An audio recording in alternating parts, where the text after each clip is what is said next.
ఆంధ్రప్రదేశ్ను సరికొత్త పారిశ్రామిక హబ్గా ముఖ్యంగా స్టీల్ స్టేట్గా తీర్చిదిద్దడమే తమ ప్రభుత్వ లక్ష్యమని ముఖ్యమంత్రి నారా చంద్రబాబు నాయుడు స్పష్టం చేశారు. రాయలసీమ అంటే కరువు నేల కాదని జల కళ అని పేర్కొన్నారు. రాయలసీమ అంటే పచ్చదనం పరిశ్రమలని చెప్పారు. స్టీల్ ప్లాంట్తో సీమ చరిత్రలో నవశకం మొదలైందన్నారు. ఈ ప్రాంత బిడ్డగా అభివృద్ధి చేసి చూపెడతామని పేర్కొన్నారు. విధ్వంస పాలనతో నష్టపోయిన రాష్ట్రానికి మళ్లీ ప్రాణం పోస్తున్నామని వివరించారు. కడప జిల్లాలోని జమ్మలమడుగు మండలం సున్నపురాళ్లపల్లెలో 16,350 కోట్లతో నిర్మించనున్న ప్రతిష్టాత్మక జేఎస్డబ్ల్యూ రాయలసీమ స్టీల్ ప్లాంట్ నిర్మాణ పనులను ముఖ్యమంత్రి చంద్రబాబు ప్రారంభించారు. ఈ సందర్భంగా ఆయన మాట్లాడుతూ దేశంలోనే మొదటిసారిగా గ్రీన్ స్టీళ్లను ఉత్పత్తి చేసే ప్లాంట్ను రాష్ట్రంలో ఏర్పాటు చేస్తున్నామని ఆయన ప్రకటించారు. కేవలం విశాఖపట్నం మాత్రమే కాకుండా రాయలసీమ ప్రాంతాన్ని కూడా ఉక్కుసీమగా మారుస్తామని హామీ ఇచ్చారు. గతంలో స్టీల్ ప్లాంట్ పేరుతో కొందరు ఐరన్ ఓర్ను దోచుకుంటూ స్మగ్లింగ్కు పాల్పడ్డారని మండిపడ్డారు. కూటమి ప్రభుత్వ హయాంలో రాయలసీమ ప్రాంతానికి 4 లక్షల కోట్లకు పైగా పెట్టుబడులను తీసుకొచ్చామన్నారు. అంతేకాదు స్థానికంగా పరిశ్రమలు స్థాపించి ఇక్కడి యువతకే ఉపాధి కల్పిస్తామని భరోసా ఇచ్చారు. గతంలో అనంతపురం జిల్లాలో కియా పరిశ్రమను తీసుకురావటం వల్ల ఆ ప్రాంత రూపురేఖలు మారాయన్నారు. ఇప్పటి వరకు అక్కడ 19 లక్షల కార్లు తయారయ్యాయని గుర్తు చేశారు. రాయలసీమకు ఎవరి వల్ల నష్టం జరిగింది, ఎవరి హయాంలో మంచి జరిగిందో ప్రజలు చరిత్రను ఒకసారి గుర్తు చేసుకోవాలని కోరారు. ఒకప్పుడు రాయలసీమలో ఉన్న ఫ్యాక్షన్ సంస్కృతిని అంతం చేశామని, సీమలో పారాల్సింది రక్తం కాదని, సాగునీరని అన్నారు. ఫ్యాక్షనిజం పోయినప్పటికీ నేరాలు చేసేవాళ్లు రాజకీయాల్లోకి రావటం దురదృష్టకరమని అన్నారు. విధ్వంసమే ఎజెండాగా పెట్టుకున్న ఒక వ్యక్తి రాష్ట్రానికి ఏం చేయగలరని చెప్పారు. 2014లో అమరావతిని రాజధానిగా అందరూ ఏకగ్రీవంగా అంగీకరించారని, అయితే అధికారంలోకి వచ్చాక 3 రాజధానులంటూ నవ్వులు పాలు చేశారన్నారు. మావిగన్ విజయవాడ అంటూ మతిస్థిమితం లేని వ్యక్తిలా మాట్లాడుతున్నారన్నారు. రేపు ఇంకేమంటారో తెలియని పరిస్థితి అని చెప్పారు.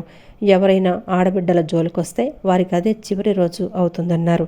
రాష్ట్రంలో రౌడీ మూకలు, గంజాయి బ్యాచ్లకు వైఎస్ఆర్ కాంగ్రెస్ పార్టీ అండగా నిలుస్తోందని, ఇలాంటి అసాంఘిక శక్తులపై ఉక్కుపాదం మోపుతామని సీఎం తెలిపారు.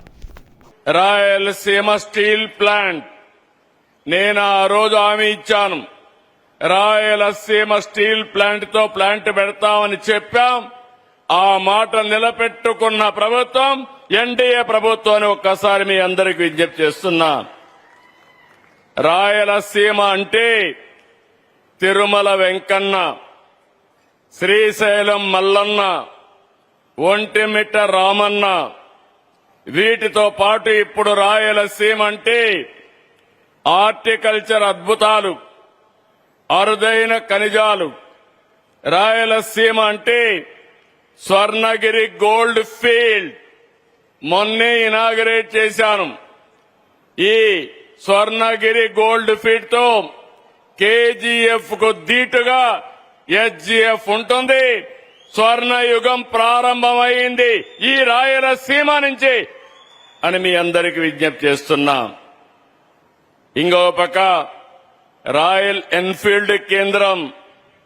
రాయలసీమ అంటే కియా మోటార్లు, హీరో బైకులు, డ్రోన్లు, ఫైటర్ జెట్లు, ఎలక్ట్రానిక్స్, గ్రీన్ ఎనర్జీ. సీమ అంటే ఇకపై కరువు నేల కాదు, సీమ అంటే జల కళ. సీమ అంటే ఎక్కడికక్కడ ఈరోజు మీరు గుర్తుపెట్టుకోవాల్సింది పచ్చదనం, పరిశ్రమలు. నేటి రాయలసీమ స్టీల్ ప్లాంట్ పనుల ప్రారంభంలో సీమ చరిత్రలో నవశకం మొదలైంది.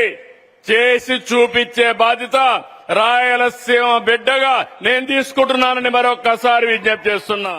జగన్మోహన్ రెడ్డికి ఒక స్థిరత్వం లేదని మంత్రి కందుల దుర్గేష్ విమర్శించారు. గతంలో 3 రాజధానులు అన్న ఆయన ఇప్పుడు మళ్లీ విజయవాడ, మచిలీపట్నం, గుంటూరు అంటూ కొత్తగా మాట్లాడుతున్నారని విమర్శించారు. ఆయనకు 3 అనే నెంబర్ ఏదైనా జ్యోతిష్యుడు చెప్పాడో ఏమో గానీ ఆ నెంబర్తోనే ఆయన పయనిస్తున్నారని ఎద్దేవా చేశారు. అయితే ప్రజలెవరూ ఆయనను నమ్మే పరిస్థితిలో లేరని స్పష్టం చేశారు. ఏకైక రాజధానిగా అమరావతి శరవేగంగా అభివృద్ధి జరుగుతోందని, ఆయన ఎన్ని పిల్లి మొగ్గలు వేసినా ఎన్ని డ్రామాలాడినా ప్రజలందరూ ఆమోదించిన ఏకైక రాజధాని అమరావతి మాత్రమేనని చెప్పారు. అమరావతిలో శరవేగంగా నిర్మాణ పనులు జరుగుతున్నాయని, త్వరలోనే ప్రజలందరి ముందు అద్భుతమైన అమరావతి రాజధాని ఆవిష్కృతం కాబోతుందని వారు ఆశాభావం వ్యక్తం చేశారు. ఆ రోజున 3 రాజధానులు అన్నాడు, ఇవాళ మళ్ళీ మావిగన్ అంటున్నాడు. ఆయన ఏదైనా ఆయనకి ఒక 3 నెంబర్ ఏమన్నా ఆయనకి వెరైటీగా కలిసి వచ్చిందేమో. ఆ రోజు 3 రాజధానులు, ఇవాళేమో విజయవాడ, మచిలీపట్నం, గుంటూరు, ఈ ఒక 3. ఏదైనా ఒక 3తోనే రాజధాని పెట్టాలని ఆయన ఆలోచన ఏమో. నెంబర్ ఏమన్నా ఎవరైనా జ్యోతిష్కుడు చెప్పారేమో ఆయనకి 3 మీదే ఉండని. ఆ 3లోనే ఉన్నాడు ఆయన. ఆ 3ని ప్రజలు మాత్రం ఆ 3లో లేరు, అది ఒప్పుకోవట్లేదు. ఆయన ఏది వస్తే అది మాట్లాడుతూ ఉన్నాడు. ఇవాళ ప్రజలందరూ ఆమోదించినటువంటి రాజధాని అమరావతి. ఆయన ఎన్ని పిల్లి మొగ్గలు వేసినా కూడా అమరావతి రాజధానిగా తయారవుతుంది. శరవేగంగా నిర్మాణాలు పూర్తవుతున్నాయి. తొందరలోనే అమరావతి రాజధాని ప్రపంచం ముందు ఆవిష్కృతం అవుతుంది. ప్రజలకు మరింత చేరువగా పరిపాలన అందించాలని రాష్ట్ర ప్రభుత్వ మార్గదర్శకాలకు అనుగుణంగా జిల్లా స్థాయిలో ప్రతి సోమవారం, కలెక్టరేట్తో పాటు ప్రతి శుక్రవారం నియోజకవర్గ స్థాయిలోనూ ప్రజా సమస్యల పరిష్కార వేదిక ప్రత్యేక గ్రీవెన్స్ నిర్వహిస్తున్నట్లు జిల్లా collector doctor G Lakshmisha, MLA Gadde Rammohan అన్నారు. నియోజకవర్గ స్థాయిలో కూడా ప్రత్యేక గ్రీవెన్స్ కార్యక్రమాలు నిర్వహించడం వల్ల ప్రజలకు సమయం, ప్రయాణ వ్యయం ఆదా కావడంతో పాటు సమస్యలను స్థానికంగానే త్వరితగతిన పరిష్కరించే అవకాశం కలుగుతుందని తెలిపారు. విజయవాడ తూర్పు నియోజకవర్గం పరిధిలోని ఏపీఐఐసి కాలనీ కళ్యాణ మండపంలో ప్రత్యేక గ్రీవెన్స్తో పాటు ఒక నెల ఒక నియోజకవర్గం 4 సందర్శనలు కార్యక్రమంలో కలెక్టర్ లక్ష్మీశ, స్థానిక శాసనసభ్యులు గద్దె రామ్మోహన్ అధికారులతో కలిసి పాల్గొన్నారు. ఈ కార్యక్రమంలో మొత్తం 86 అర్జీలు వచ్చాయి. పురపాలక, పట్టణాభివృద్ధి 49, రెవెన్యూ 16, గృహ నిర్మాణం 3, విద్య 3, ఐసీడీఎస్ 3 అర్జీలు రాగా ఏపీఐఐసి 2, పౌర సరఫరాలు 2 అర్జీలు వచ్చాయి. ఇదే విధంగా వివిధ శాఖలకు సంబంధించి మరో 8 అర్జీలు వచ్చాయి. వీటిని క్షుణ్ణంగా పరిశీలించి నిర్దిష్ట గడువులోగా పరిష్కరించాలని కలెక్టర్ ఆదేశించారు. ఈ సందర్భంగా వారు మాట్లాడుతూ జూలై నెలలో విజయవాడ తూర్పు నియోజకవర్గంలో 4 చోట్ల ప్రత్యేక గ్రీవెన్స్ నిర్వహించనున్నట్లు తెలిపారు. ప్రజా దర్బార్ ద్వారా కూడా స్థానిక ప్రజల సమస్యలను తెలుసుకుని వాటి పరిష్కారానికి కృషి చేస్తున్నట్లు వెల్లడించారు. ప్రజల నుంచి వచ్చే సమస్యలను నిబద్ధతతో పరిశీలించి సమస్యను నాణ్యంగా అర్జీదారులు సంతృప్తి చెందేలా పరిష్కరించాలనే ధ్యేయంతో పనిచేస్తున్నట్లు పేర్కొన్నారు. నియోజకవర్గ స్థాయిలో కూడా ప్రత్యేక గ్రీవెన్స్ కార్యక్రమాలను నిర్వహించడం వల్ల ప్రజలకు సమయం, ప్రయాణ వ్యయం ఆదా కావడంతో పాటు సమస్యలను స్థానికంగానే త్వరితగతిన పరిష్కరించే అవకాశం కలుగుతుందని తెలిపారు. ప్రజలకు మరింత అందుబాటులో జవాబుదారీతనంతో కూడిన పరిపాలన అందించడమే ఈ కార్యక్రమం ప్రధాన ఉద్దేశమని పేర్కొన్నారు. కార్యక్రమంలో విజయవాడ ఆర్డీఓ వెన్నెల శ్రీను, పీజీఆర్ఎస్ సమన్వయకర్త జి జ్యోతి తదితరులు పాల్గొన్నారు. అనేకమైన సమస్యలు ఇక్కడికి వచ్చినవి. సుదీర్ఘకాలంగా ఉన్న సమస్యలు తీర్చడానికి ఉన్నతాధికారుల సమక్షంలో ప్రజా దర్బార్ నడపడం జరిగింది. దీని పేరే వన్ వార్డ్, నెలకి 4 విజిట్లు తూర్పు నియోజకవర్గంలోనే. ప్రతి శుక్రవారం కూడా ఈ నెల, ఇది జూలై నెలలో 4 శుక్రవారాల్లో ఉన్నతాధికారులు, జిల్లా అధికారులు అందరూ కూడా ఇక్కడ ఇంకొక ఏరియాలో పెడతాం. పటమట ఏరియా, ఇది పటమట ఏరియా కింద వస్తే పటమట ఏరియా, లేదా కృష్ణలంక, అటు కొండదల, ఈ 4 ఏరియాలు తీసుకుని కార్యక్రమం ఏర్పాటు చేసి వీలైనంత వరకు ఈ సమస్యల్ని, ఇప్పుడు వచ్చిన సమస్యల్ని రివ్యూ చేసుకుంటాం. కొత్తగా వచ్చిన సమస్యలు ఏదో పరిష్కరించాలో ఆలోచన చేస్తాం.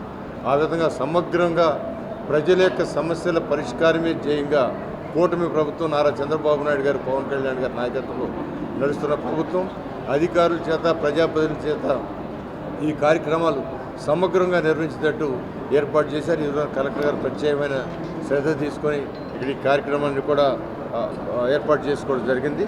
దీని పేరే ఒక నెల ఒక నియోజకవర్గం 4 కళాకారులు సమాజానికి అందించే సేవలను ఎన్నటికీ మరువలేమని ప్రభుత్వ విప్ విజయవాడ సెంట్రల్ నియోజకవర్గం ఎమ్మెల్యే బోండా ఉమామహేశ్వరరావు అన్నారు. కళాకారుల సంక్షేమం, అభ్యున్నతికి కూటమి ప్రభుత్వం ఎల్లప్పుడూ అండగా ఉంటుందని స్పష్టం చేశారు. పువ్వుల సూరిబాబు, రాజేశ్వరి దంపతులు సినీ, నాటక రంగాలకు అందించిన సేవలు చిరస్మరణీయమని కొనియాడారు. విజయవాడ తుమ్మలపల్లి క్షేత్రయ్య కళాక్షేత్రం ఆవరణలో ప్రముఖ నాటక, సినీ కళాకారులు పువ్వుల సూరిబాబు రాజేశ్వరి దంపతుల విగ్రహావిష్కరణ కార్యక్రమం ఘనంగా జరిగింది. ఈ కార్యక్రమంలో ప్రభుత్వ విప్ సెంట్రల్ నియోజకవర్గ ఎమ్మెల్యే బోండా ఉమామహేశ్వరరావు పాల్గొని మహానుభావుల సేవలను స్మరించుకుంటూ వారికి ఘన నివాళులర్పించారు. ఈ సందర్భంగా బోండా ఉమ మాట్లాడుతూ పవిత్రమైన ఆంధ్రప్రదేశ్ నేల ఎన్నో జాతిరత్నాలకు జన్మనిచ్చిందన్నారు. కృష్ణా జిల్లా ఎన్టీఆర్, ఏఎన్ఆర్ వంటి మహానటులను అందించగా పశ్చిమ గోదావరి జిల్లా నట సామ్రాట్ ఎస్వి రంగారావు వంటి మహోన్నత కళాకారుణ్ణి దేశానికి అందించిందని పేర్కొన్నారు. అదే తరంలో పువ్వుల సూరిబాబు, రాజేశ్వరి దంపతులు సినీ నాటక రంగాలకు అందించిన సేవలు చిరస్మరణీయమని కొనియాడారు. పువ్వుల కుటుంబ సభ్యుల కోరిక మేరకు ప్రభుత్వం ఈ విగ్రహాల ఏర్పాటుకు అనుమతినివ్వటం కళాకారుల పట్ల ప్రభుత్వానికి ఉన్న గౌరవానికి నిదర్శనమని తెలిపారు. అనంతరం పువ్వుల సూరిబాబు మనవడు దత్తపుత్రుడు పువ్వుల నాగహరి ప్రసాద్ మాట్లాడుతూ తమ కుటుంబ చిరకాల కోరికను నెరవేర్చిన ఎమ్మెల్యే బోండా ఉమామహేశ్వరరావు బాలస్వామికి హృదయపూర్వక కృతజ్ఞతలు తెలిపారు. కళాకారుడికి మరణం లేదు, 1000 ఏళ్లు గడిచినా ప్రజల గుండెల్లో చిరంజీవిగానే ఉంటాడు. కళాకారుడు స్థాపించిన తెలుగుదేశం పార్టీ ఎప్పుడూ కళాకారుల పక్షాన నిలుస్తుందనే విశ్వాసం తమకుందన్నారు. ఈ కార్యక్రమంలో కళారంగ ప్రముఖులు, ప్రజాప్రతినిధులు, పువ్వుల కుటుంబ సభ్యులు, అభిమానులు, పార్టీ నాయకులు, కార్యకర్తలు పెద్ద సంఖ్యలో పాల్గొన్నారు. అన్న నందమూరి తారక రామారావు, అక్కనే నాగేశ్వరరావు, పక్కనే వెస్ట్ గోదావరి జిల్లాలో ఇవాళే నటసింహం ఎస్వి నట సామ్రాట్ ఎస్వి రంగారావు జయంతి, ఇలా ఎంతోమంది మహానుభావులు పుట్టినటువంటి నెలలో ఆనాడు ఇవాళ వారికి ఈరోజు జనరేషన్స్కి మరి ఆయన సినిమా రంగం వెనకాల ఉన్నటువంటి నిర్మాతగా, అనేక కళాకారుడిగా ఉన్నటువంటి వ్యక్తి కుప్పాల పువ్వుల సూరిబాబు గారు, జ్యోతి గారు. మరి వారి దంపతులు ఇద్దరు కూడా ఈ జాతి కోసం ఇక్కడ పుట్టి అనేక కళారంగానికి అనేక సేవ చేసినటువంటి వ్యక్తులు. ఆ మహనీయుల విగ్రహాన్ని ఆ కుటుంబ సభ్యుల కోరిక మేరకు మా రాము కానీ, మా వాళ్ళ మనవడు హరి గారు కానీ, మరి ఇంకా వారి కుటుంబ సభ్యులు, అలాగే వాళ్ళ బంధుమిత్రుల కోరిక మేరకు కళలను, సాంస్కృతిక రంగాన్ని, అలాగే కళాకారులని గుర్తించి ప్రోత్సహించే ఈ ప్రభుత్వం వారి విగ్రహాన్ని మరి వాళ్లే కుటుంబ సభ్యులు ఇక్కడ పెట్టుకుంటామని అంటే మేము సహకరించి అన్ని అనుమతులు ఇప్పించి ఈరోజు తుమ్మలపల్లి క్షేత్రయ కళాక్షేత్రంలో నేను పువ్వుల సూరిబాబు, పువ్వుల రాజేశ్వరి గారి మనవణ్ణి, పైగా దత్తపుత్రుడిని. సో ఎప్పటి నుంచో మా కోరిక ఇట్లాంటి మహామణుల పక్కన వీళ్ళు ఉండాలి. ఎందుకంటే వీళ్ళు చేసిన సేవ నాటకానికి కానీ సినిమాకి కానీ చాలా పెద్ద సేవ. There one of the super stars of that area. So మేము అడిగినప్పుడు సారు ఎమ్మెల్యే గారు చాలా మాది వినతి స్వీకరించి ఇట్లా మాకు చేసినందుకు ఆయనకు చాలా ధన్యవాదాలు. అట్లాగే బాలస్వామి కూడా చాలా ధన్యవాదాలు. థ్యాంక్ యూ వెరీ మచ్ అండి for your coming. Thank you very much.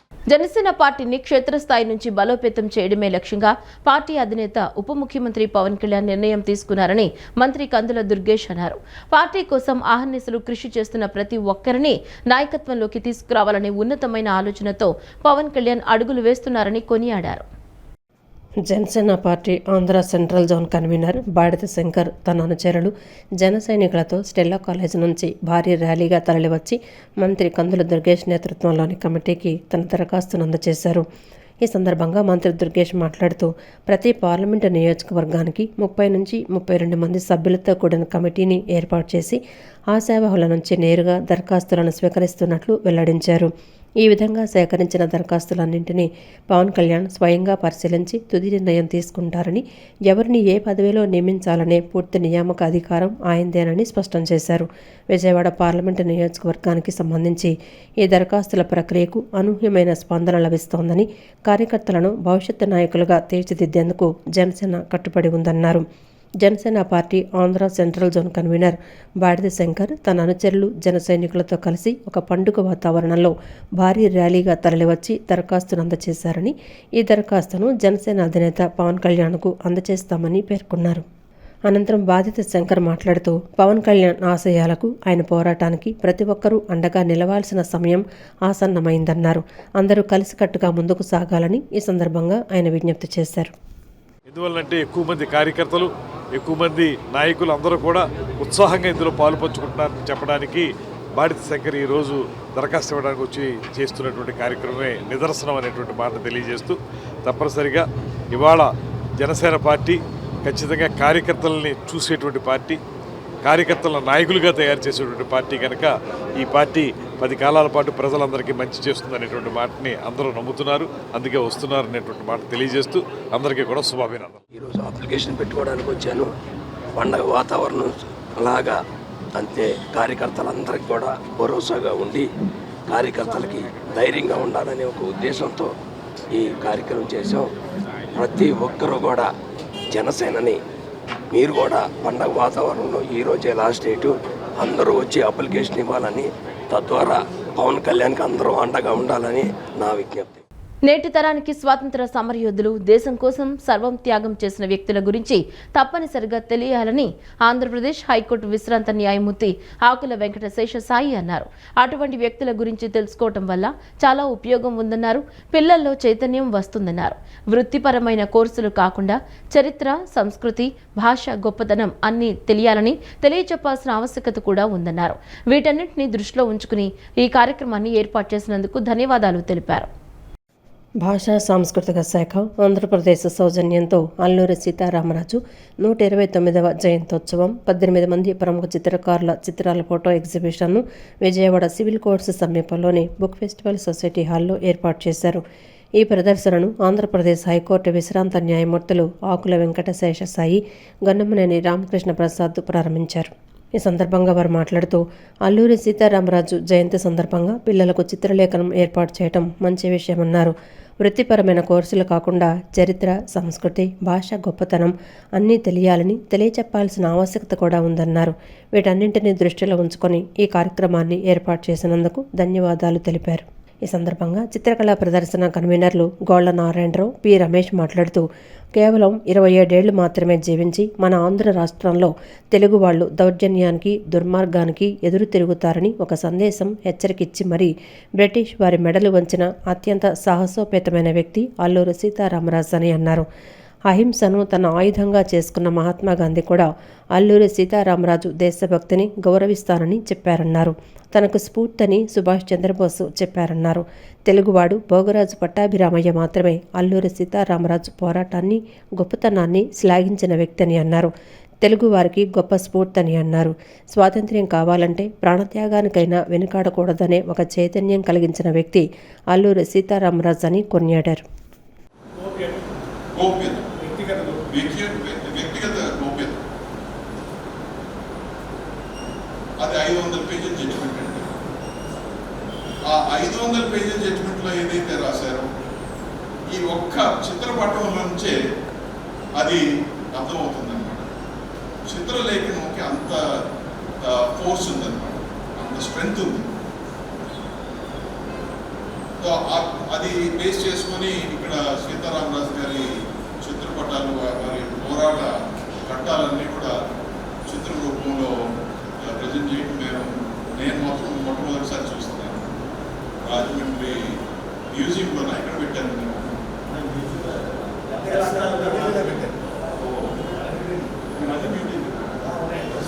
Original. ఈ కార్యక్రమానికి నాకు ఈనాటి తరానికి స్వాతంత్ర సమరయోధులు, దేశం కోసం సర్వం త్యాగం చేసిన వ్యక్తుల గురించి తప్పనిసరిగా తెలియాలి.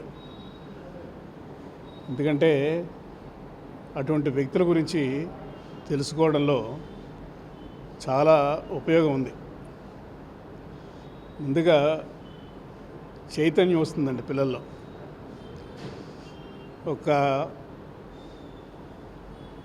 వృత్తిపరమైన కోర్సులే కాకుండా పిల్లలకు చరిత్ర, సంస్కృతి, భాష గొప్పతనం అన్నీ కూడా తెలియజెప్పాల్సిన ఆవశ్యకత కూడా మన తరానికి ఉంది.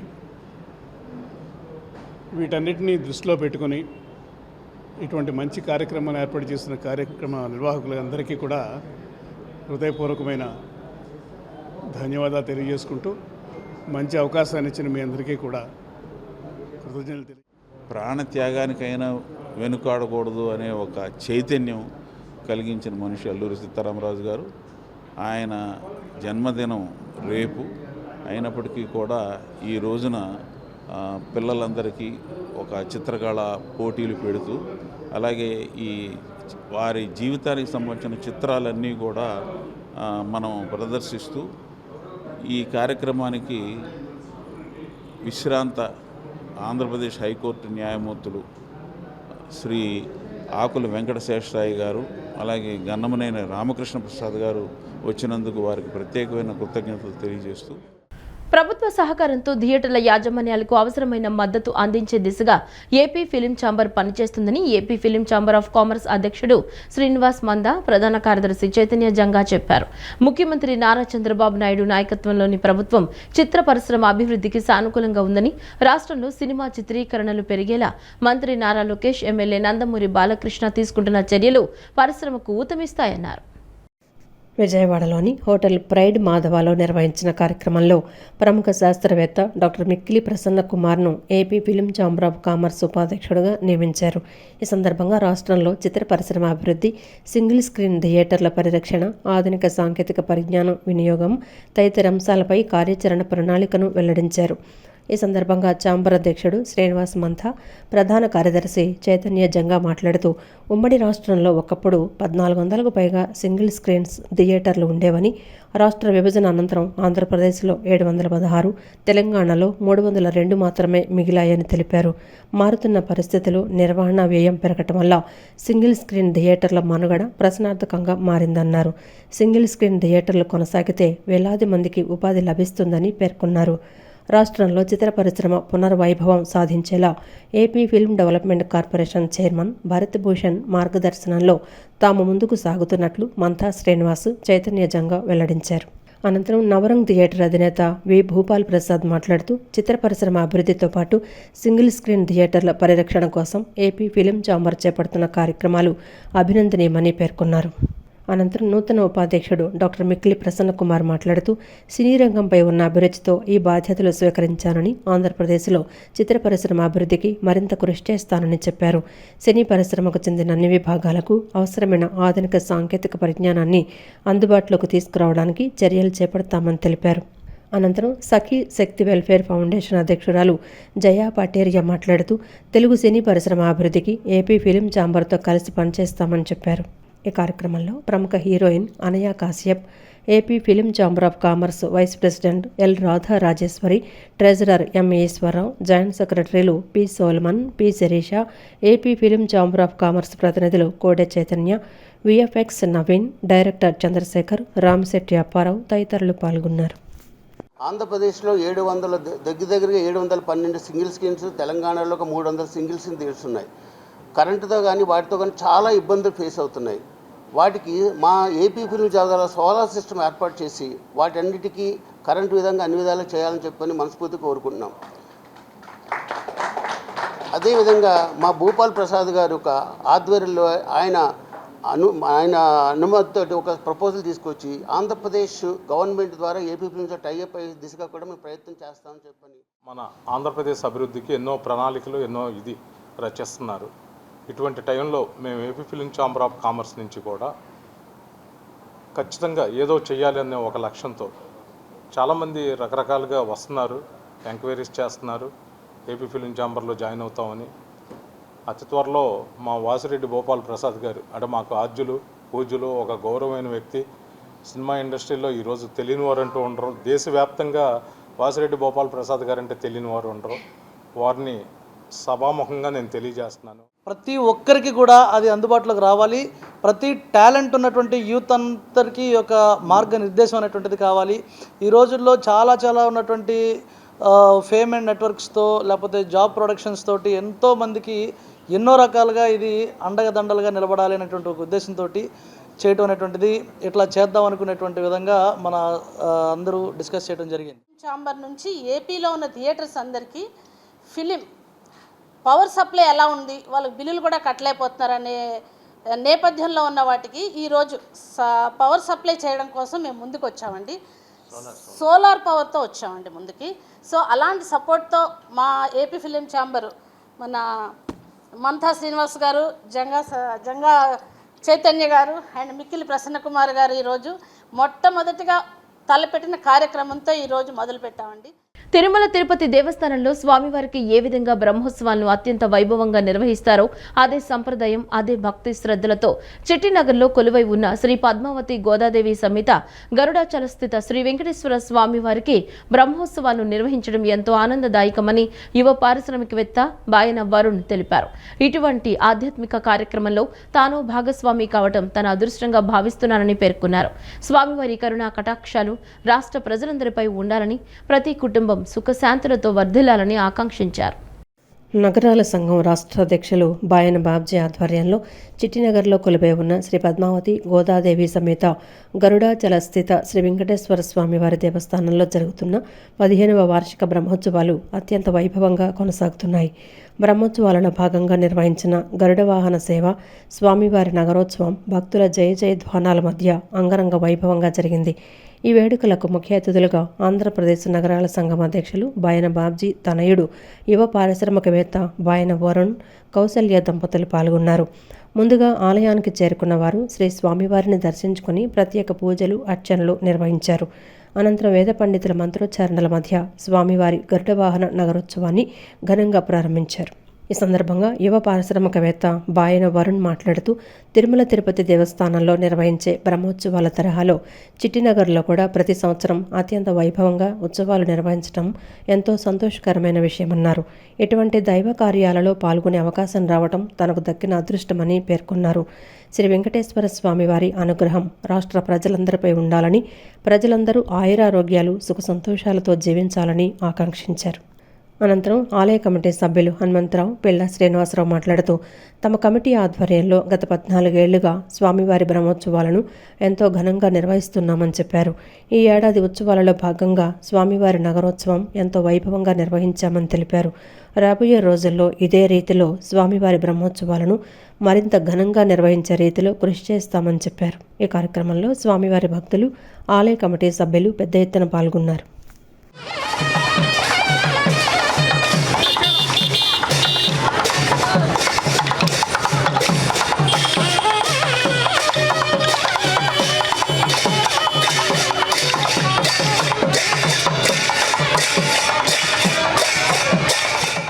సేవా కార్యక్రమాల్లో రోటరీ క్లబ్ ఎప్పుడూ ముందుంటుందని రోటరీ క్లబ్ ఆఫ్ విజయవాడ నూతన అధ్యక్ష కార్యదర్శులు రవిప్రకాష్, సోమయాజులు, ఉప్పలపాటి రామకృష్ణ తెలిపారు. ప్రజల అవసరాలను గుర్తించి వాటిని తీర్చే విధంగా సేవా కార్యక్రమాలు చేస్తామన్నారు. ఈ ఏడాది పొడవునా విద్య, వైద్యం, పర్యావరణానికి సంబంధించి అనేక సేవా కార్యక్రమాలు నిర్వహించేందుకు ప్రణాళికలు చేశామన్నారు. రోటరీ క్లబ్ ఆఫ్ విజయవాడ నూతన కార్యవర్గం ప్రమాణ స్వీకార కార్యక్రమం గుణదలలోని రోటరీ ఆడిటోరియంలో జరిగింది. Rotary past district governor AKSV Bhaskar Rao ముఖ్య అతిథిగా విచ్చేశారు.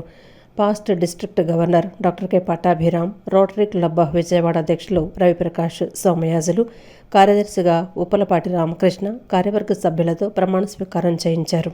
ఈ సందర్భంగా నూతన అధ్యక్ష కార్యదర్శులు మాట్లాడుతూ ప్రపంచవ్యాప్తంగా ప్రజలకు సేవ చేయడంలో ముందుండే సంస్థ రోటరీ క్లబ్ అని అన్నారు.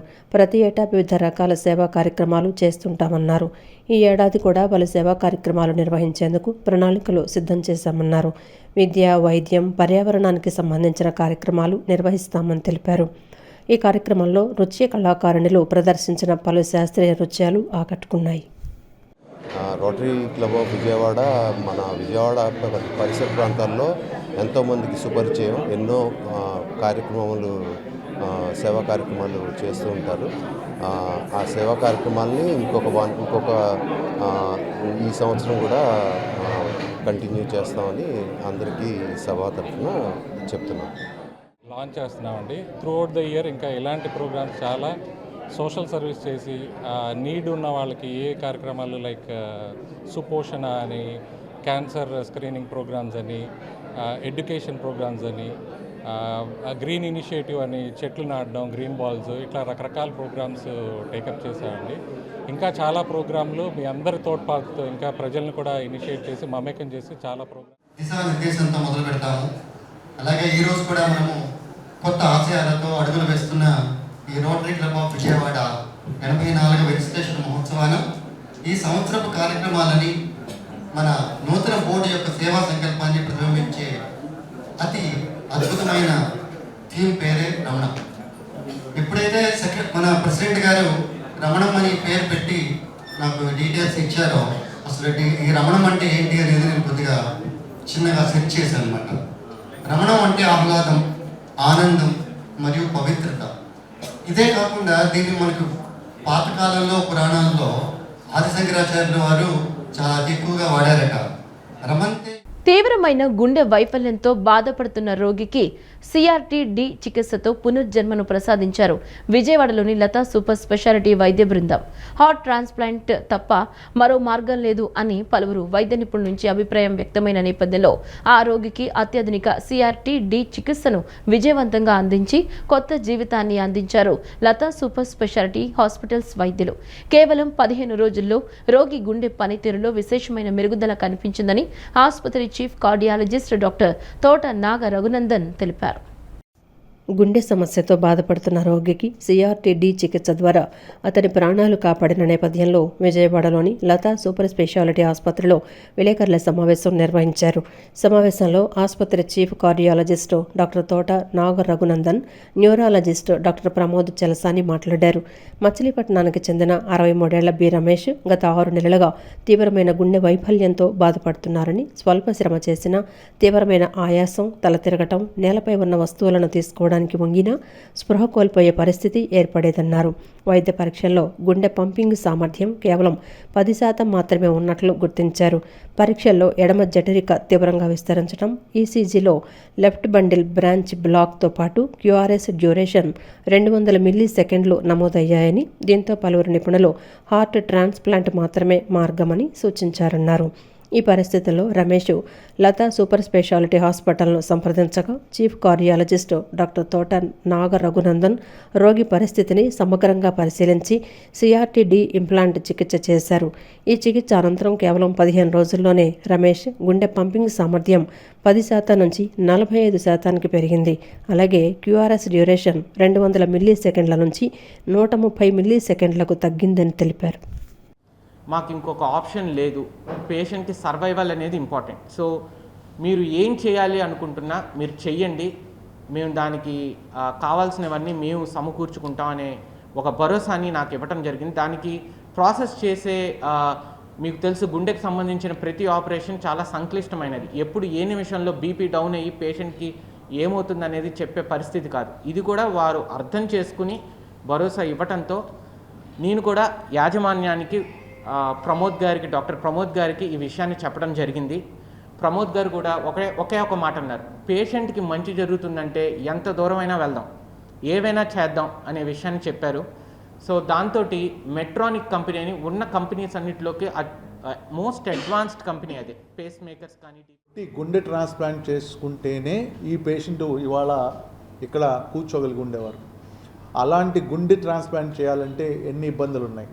ఒకటి, డోనర్ దొరకాలి, లిస్ట్లో మనం ఉండాలి, దానికి లీగల్ ప్రాబ్లమ్స్ ఉన్నాయి, దానికి ఖర్చుతో కూడుకున్న విషయాలు, ఇవన్నీ అన్నీ మనకు అందుబాటులోనే ఉన్నాయి. కానీ ఎంత సులువుగా ఇవి అందుబాటులో ఉన్నాయి అనేది పెద్ద ప్రశ్న. సో ఇవన్నీ ఇబ్బందులు లేకుండా ఇలాంటి పేషెంట్స్ కనుక ఈ రకమైన వైద్యం ఇలా ఈ ధరల్లో కనుక చేయగలిగితే నిజంగా మనం డాక్టర్ గారిని చాలా కంగ్రాచులేట్ చేయాల్సిన విషయం. సో మళ్ళీ లాస్ట్గా I would like to congratulate the team of cardiology of Lata Super Specialities for doing such an excellent procedure and taking cardiology. Latha super speciality hospital అధినేత గారు, ఆ టీము అందరూ కూడా నా హృదయపూర్వక ధన్యవాదాలు.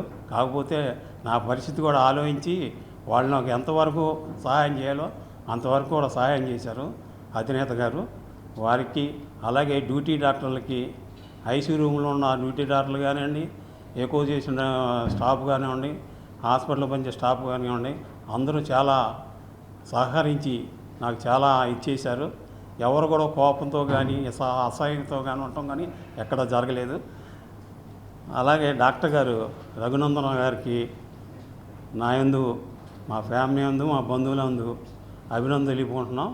కాకపోతే ఆయన జన్మించిన తల్లిదండ్రులకి హృదయపూర్వక ధన్యవాదాలు. కాల్ మనీ వేధింపుల కారణంగా తాను తీవ్రంగా నష్టపోయానని నగరానికి చెందిన చాగర్ల గాయత్రి తెలిపారు. తనకు చెందిన 11 ఎకరాల వ్యవసాయ భూమిని కాల్ మనీ వ్యాపారులు ఆక్రమించుకునేందుకు ప్రయత్నం చేస్తున్నారన్నారు. వారు చేయించుకున్న అక్రమ రిజిస్ట్రేషన్ను ప్రభుత్వం వెంటనే రద్దు చేయాలని డిమాండ్ చేశారు. విజయవాడ గాయత్రి నగర్లోని మైత్రి రెసిడెన్సీలో ఏర్పాటు చేసిన విలేకరుల సమావేశంలో చాగర్ల గాయత్రి మీడియాతో మాట్లాడారు. కాల్మనీ వ్యాపారుల వద్ద తాను కొంత మొత్తం డబ్బు తీసుకున్నానని, అందుకు గాను దాదాపు 5 కోట్ల రూపాయల మొత్తానికి 21 కోట్ల రూపాయలు చెల్లించానని గాయత్రి తెలిపారు. డబ్బు తీసుకునే సమయంలో తన భూమిని వారు సేల్ డీడ్ చేసుకున్నారని, డబ్బులు మొత్తం తిరిగిచ్చేశాక సేల్ డీడ్ క్యాన్సిల్ చేస్తామని చెప్పి మాట తప్పారని ఆరోపించారు. క్యాన్సిల్ చేయకపోగా తనను నానా విధాలుగా ఇబ్బందులకు గురిచేశారని, ఒకరోజు తమ ఇంటికొచ్చి కూడా గొడవపడ్డారని పేర్కొన్నారు. దీంతో విసిగిపోయి మే 27వ తేదీన మాచవరం పోలీస్ స్టేషన్లో ఎఫ్ఐఆర్ నమోదు చేసినట్లు తెలిపారు.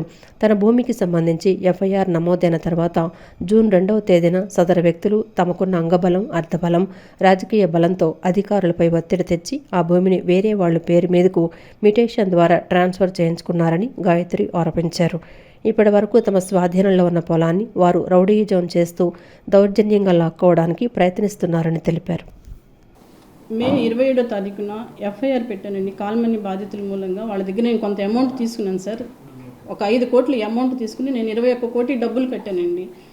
ఆ సమయంలో మా భూమిని వాళ్ళు సేల్ డీడ్ చేసుకున్నారు సార్. డబ్బులన్నీ ఇచ్చేసినాక సేల్ డీడ్ క్యాన్సిల్ చేస్తానని చెప్పారండి. కానీ క్యాన్సిల్ చేయకుండా నన్ను నానా విధాలుగా బాధలు పెడుతుంటే ఒకరోజు మా ఇంటికి కూడా వచ్చి గొడవలు జరిగితే అదే రోజు నేను ఎఫ్ఐఆర్ పెట్టానండి. మాచవరం పోలీస్ స్టేషన్లో మే 27వ తారీఖున ఎఫ్ఐఆర్ పెట్టానండి. ఎఫ్ఐఆర్ పెట్టినాక వాళ్ళు మ్యుటేషన్కి వాళ్ళు వెళ్ళిపోయి దాన్ని వేరే వాళ్ళ పేరు మీదకి ట్రాన్స్ఫర్ చేశారండి. జూన్ 2వ తారీఖున ట్రాన్స్ఫర్ చేసి పోలీస్ స్టేషన్కి వచ్చారండి. ఈలోపు వాళ్ళకున్న అంగబలం, అర్ధబలం. ఈ వార్తలు ఇంతటితో సమాప్తం. నమస్కారం.